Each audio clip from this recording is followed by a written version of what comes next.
অনেকেই আমাকে বলেছিলে আমি আমার ডায়েট প্ল্যান অনুযায়ী সকালে যে ওটসটা খাই তার রেসিপিটা আমি যেন শেয়ার করি। আজ সকালে এই ওটসটা বানাতে গিয়ে ভাবলাম তোমাদের সাথে রেসিপিটা শেয়ার করেই ফেলি। প্রথমেই আমি এখানে 3 চামচ মতো দই নিয়ে নিয়েছি। যার বাড়িতে যেটা অ্যাভেলেবল থাকবে সেই দই নিতে পারো। আমার কাছে এখন নর্মাল দইটা ছিল না, আমার কাছে গ্রিক ইয়োগার্ট ছিল, তো আমি সেটাই নিয়েছি। এই গ্রিক ইয়োগার্টটা কিন্তু প্রচন্ড ক্রিমি টাইপ হয়, তাই জন্য আমি এটা আগে থেকে একটুখানি ফেটিয়ে নিলাম, কারণ ওটস দেওয়া একবার হয়ে গেলে তারপর এই ছোট বাটিতে নাড়তে ভীষণই অসুবিধা হবে। আর আমি সবসময়ই এই বাটিটাতেই পরিমাণ মতো নিয়ে খেতে পছন্দ করি, এটাতে একদম প্রপার এক বাটিই হয়। আর তারপরে আমি এখানে নিয়ে নিচ্ছি 100% হোল গ্রেইন যে ওটস হয়, রোল্ড ওটস, সেটা এখানে আমি 3 চামচ মতো ওটস নিয়েছি। এরপর আমি এখানে অ্যাড করব কিছু কাটা সবজি, যেমন শসা, পেঁয়াজ এবং টমেটো। দিনের মধ্যে 3 বেলায় এখন আমাকে স্যালাড খেতে হয়, সেই কারণে আমি সবসময় এরকম একটা এয়ারটাইট বাটিতে আগের থেকেই কেটে কিন্তু ফ্রিজে স্টোর করে রেখে দিই।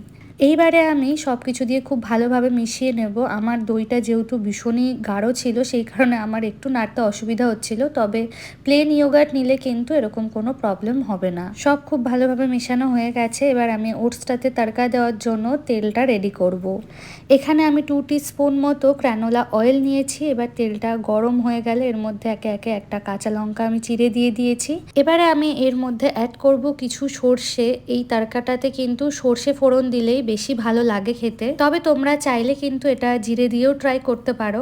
সকালের ব্রেকফাস্ট যতটা সিম্পল রাখা যায়, দিনটা কিন্তু তত ভালোভাবেই শুরু হয়। এরপরে আমি আমার ঘরে ছিল কিছু কারি পাতা, সেটাও 3-4টে মতো পাতা এর মধ্যে দিয়ে নিলাম। আর তেলটা কিন্তু ভীষণই ভালোভাবে গরম হয়ে গেছে। আর আমার কাছে কোনো তড়কা প্যান ছিল না, সেই কারণেই আমি এই বড় বাটিটাতেই করছি। তবে তড়কা প্যান নিলে কিন্তু আরও সুবিধা হবে করতে। আমি এই তেলের মধ্যে অল্প একটু বিট নুন দিয়ে নিয়েছি। এটা যদিও অপশনাল, যদি নুন না লাগে তাহলে নুন নেওয়ার কোনো দরকার নেই। ব্যাস, তড়কা কিন্তু আমার রেডি হয়ে গেছে একদম। এবার আমি এই অয়েলটা ওটসের মধ্যে দিয়ে দেব। তেলটা এই ওটসের মধ্যে দেওয়া মাত্র কিন্তু ভীষণ সুন্দর একটা স্মেল ছাড়বে। আর এবার এটাকে খুব ভালোভাবে মিশিয়ে নিতে হবে। আগেইন আমার যেহেতু গ্রিক ইয়োগার্ট ছিল, সেই কারণে আমার এটা নাড়তে একটু অসুবিধা হচ্ছিল। তো আমার সকালের ব্রেকফাস্ট কিন্তু একদম রেডি। ব্রেকফাস্টটা কিন্তু ওয়েট লুজিং এ ভীষণ হেল্প করবে।